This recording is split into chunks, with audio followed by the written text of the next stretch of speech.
Olá pessoal, São Paulo, 31 de março de 2020. Hoje a gente completa 3 meses da pandemia pelo Covid-19 e o novo coronavírus. Algumas pessoas conversaram comigo e pediram que eu falasse um pouco sobre a evolução da fisiopatologia da doença e os achados nos exames de imagem de laboratório. Nós temos agora no Brasil já aproximadamente 30 dias de experiência com esses pacientes. Também temos os relatos até agora, principalmente da China e da Itália. Mais recentemente, já começaram a sair alguns estudos já das primeiras descrições das formas graves da doença em Seattle, nos Estados Unidos. A gente já tem alguma experiência. O que a gente sabe, relembrando, a Covid-19 ou o novo coronavírus que causa SARS-CoV-2, ela é uma doença que ela tem duas características muito ruins. Uma é uma capacidade grande de transmitir a doença de um indivíduo para o outro, que nós chamamos de R0, em torno de 2,78, ou seja, para cada indivíduo infectado, ele tem, em média, uma chance de transmitir a doença para quase 3 indivíduos, pelo menos neste momento. E a segunda característica ruim dessa doença é a sua capacidade de letalidade. A letalidade depende hoje de região para região, provavelmente relacionada à fase da doença. A China teve uma letalidade média em torno de 2,4%, a Itália em torno de 10% a 12%. O Brasil, ainda nós temos dados muito iniciais, mas hoje ela gira em torno de 4,5%. E tivemos sucessos de países como Alemanha e Coreia do Sul, nos quais a taxa de mortalidade foi menor que 1%. Nós sabemos que, de uma maneira geral, 80% dos pacientes, 85% dos pacientes em média, têm uma evolução benigna da doença, com sintomas respiratórios altos, com uma queda do estado geral, mal-estar, às vezes alteração do paladar, do olfato, sintomas como coriza, como a sensação de resfriado, apesar de ser prolongado e gerar um mal-estar significante na vida das pessoas, não vai gerar risco de vida, comprometimento grave. Mas os 20% que tem a forma, pelo menos moderada, de comprometimento da doença e que vai precisar de uma internação no hospital, esses 20% vão ser acometidos principalmente pela afecção no sistema respiratório. Nas mais diversas formas de comprometimento respiratório, a gente vai discutir um pouco, e sendo que destes 5% vai precisar de UTI. Lembrando que a mortalidade dos pacientes internados em UTI no mundo varia entre 40% e 60% acometidos pela Covid-19. E dentre os pacientes intubados, a mortalidade pode ser tão alta quanto 80%. Então, tudo que a gente hoje fala é que nós, como um país como o Brasil, estamos no momento de tentar evitar essa forma grave da doença. Bom, de uma maneira geral, quando esse paciente se apresenta na primeira semana da doença, ele se apresenta com um estado gripal. E o que ele queixa é mal-estar, coriza, uma febrícula, muitas vezes já alteração no olfato, alteração no paladar. Ele pode ter diarreia em até 20, 25% dos casos. Ele pode ter conjuntivite, um pouco de coriza. Nessa fase, a nossa recomendação é ficar em casa. Mas se por acaso esse paciente for submetido a algum exame laboratorial, ele vai ter praticamente os exames laboratoriais normais. Os testes de laboratório de rotina, gasometria arterial será normal, a sua oxigenação será normal. No máximo, ele vai apresentar uma linfopenia leve. Nessa fase, se eu fizer uma radiografia de tórax nesse paciente, a maioria das vezes ela vai estar normal. Uma porcentagem pequena de pacientes vai começar a ter linha B no ultrassom pulmonar. E se eu fizer tomografia de tórax nessa fase, não que esteja indicado, mas um ou outro paciente é submetido à tomografia de tórax, eu vou ter alterações do tipo vidro fosco muito localizado, pequenas na tomografia. Essa é uma fase benigna da doença, que hidratação e paracetamol são terapias simples, realizadas em casa, e o paciente melhora. Passando para a segunda fase da doença, já em torno da segunda semana, o que a gente começa a perceber é que o indivíduo começa a apresentar uma tosse seca, uma febrícula em torno de 37,5, 37,8. ele começa a ter mais dor no corpo, artralgia, mialgia. Nessa fase, em torno da segunda semana, se esse paciente é submetido a teste laboratorial, você já repara uma linfopenia que já vem se intensificando mais em prevalência e em gravidade. Já uma alteração na ferritina e na proteína C reativa, mostrando já um processo inflamatório em instalação. Esse paciente já apresenta um certo grau de hipóxia, mas ele ainda satura acima de 93%. E um exame que já começa a alterar agora, não só as provas de inflamatória, não só as provas de atividade inflamatória, é o dímero D, mostrando já um certo grau de trombogênese.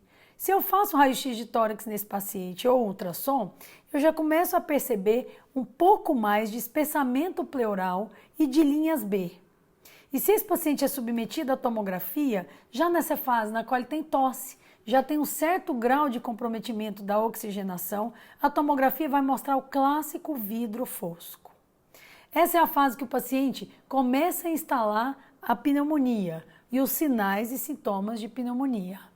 E daí ele caminha para a resolução do quadro, em 80% dos casos, ou para o aprofundamento da gravidade do quadro.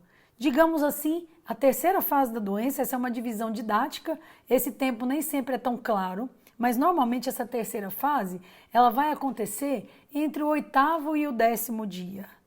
É quando aquela tosse e aquele cansaço se acentuam, a hipóxia fica mais severa, ou seja, ele não satura mais que 93%, ele agora satura 93%, 92%, 91%, eventualmente menos. Laboratorialmente, as provas de atividade inflamatória e trombótica se acentuam. Eu reparo agora aumento ainda mais de proteína C reativa, um aumento ainda mais acentuado da ferritina, da desidrogenase lática. Eu reparo um D-dímero que aumenta em relação à fase anterior da doença. Aqui, se eu dosar interleucina 6, eu posso já observar altos níveis de interleucina 6, principalmente naquele paciente que vai ter a crise de liberação citocinérgica ou o cytokine storm, como é chamado, de uma maneira mais comum. Eu também reparo que boa parte dos pacientes começa a ter plaquetopenia. Se eu submeto esse paciente a raio-x, ultrassom e tomo, eu já vejo uma acentuação maior de linhas B e um vidro fosco mais delineado e um infiltrado bilateral, predominantemente periférico, podendo ter consolidação, mas na maioria das vezes esse predomínio é periférico e eu começo a ter derrame pleural localizado. Essa já é uma fase no qual o paciente já começa a ficar crítico. Dessa fase para a necessidade de intubação, de ventilação mecânica, realmente isso pode acontecer de repente.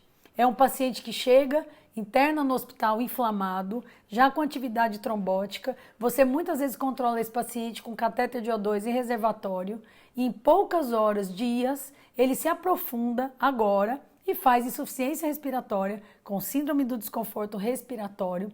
Ele pode apresentar choque, febre elevada acima de 38 graus, ele pode apresentar citopenias, porque boa parte desses pacientes vai ter síndrome hemofagocítica, você vai reparar a elevação de transaminase, leucopenia, linfopenia, plaquetopenia, elevação dramática dos níveis de ferritina, o D-dímero que se acentua e se eleva progressivamente. Você também pode perceber distúrbios de coagulação, um D-dímero aumentado, mas uma facilidade das mucosas desse paciente apresentar sangramento, muitas vezes por plaquetopenia.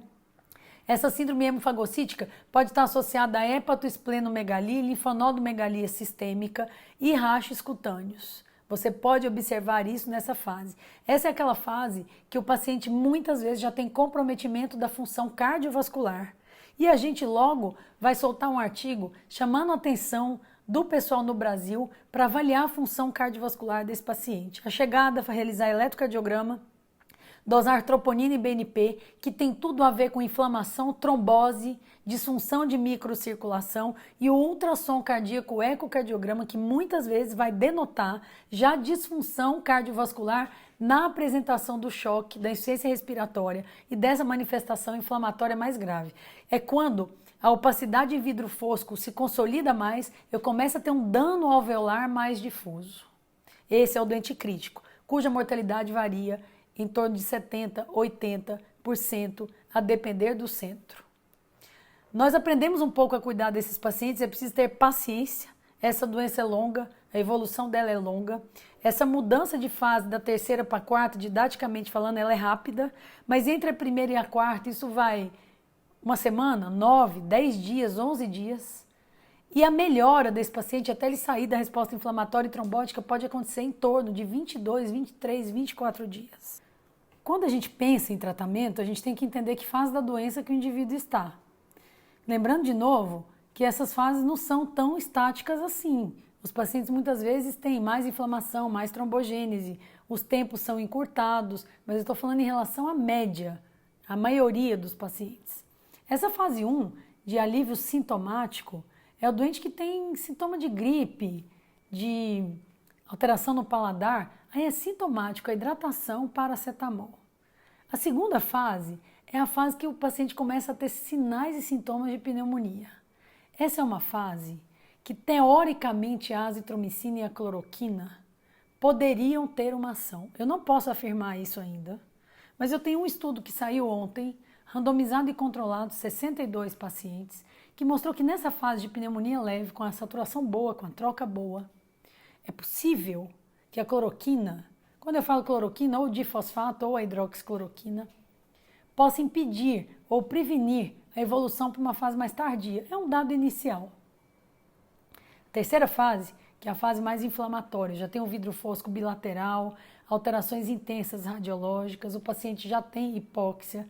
Essa é a fase que hoje nós já estamos introduzindo, já de uma maneira protocolar no Brasil, pelo menos até ter novas evidências, azitromicina com difosfato de cloroquina ou hidroxicloroquina. É uma fase que a gente pode reparar muita inflamação. Essa é uma fase que às vezes o corticosteroide pode ter o seu efeito. Entretanto, até o momento, o corticosteroide não é recomendado. Mas caso a caso, você pode avaliar. Se o seu doente evolui com uma síndrome de desconforto respiratório grave, já tem um subestudo que já sugere que alguns pacientes respondam a doses intermediárias de metilprednisolona. Então, isso é individualizado. Existem algumas teorias, porque a gente sabe da crise citocinérgica que vai acontecer entre a terceira e a quarta fase. Que se você dosar interleucina 6 e o nível da interleucina 6 estiver 3, 4, 5 vezes maior do que o valor basal, isso denota uma crise citocinérgica. E quem sabe uma droga, tipo inibidor de JAK, como tocilizumab, não possa diminuir a crise citocinérgica. Existem alguns protocolos hoje no mundo já utilizando. Em meio a tudo isso, eu tenho que fazer tratamento de suporte da síndrome de desconforto respiratório, da vasoplegia, da instabilidade hemodinâmica. Muitas vezes vou ter que lançar mão de suporte transfusional. E o paciente entre terceira e quarta fase, tomando azitromicina, tomando cloroquina, eventualmente corticoide, sendo um candidato ou não a tocilizumab, eu posso considerar plasmaférese para esse paciente. Precisa-se de mais estudos, mas já é notório que já existem alguns relatos bastante interessantes e tem, lógico, uma doença que tem uma resposta imunológica muito intensa, que a plasmaférese possa representar uma alternativa. Então, considerando tudo isso, é uma divisão didática na cabeça do médico, quando estiver à beira do leito tratando esse doente. Lembrando que todas essas terapias que eu mencionei aqui, elas ainda precisam de comprovação científica, e a gente espera ter isso em breve. Mas, assim como nas fases do choque, de salvamento, de estabilização, de suporte e de descalonamento, a gente pode pensar nessas 4 fases dessa doença, até para nos auxiliar em relação a exames diagnósticos laboratoriais e de imagem, assim como o tratamento. Obrigada.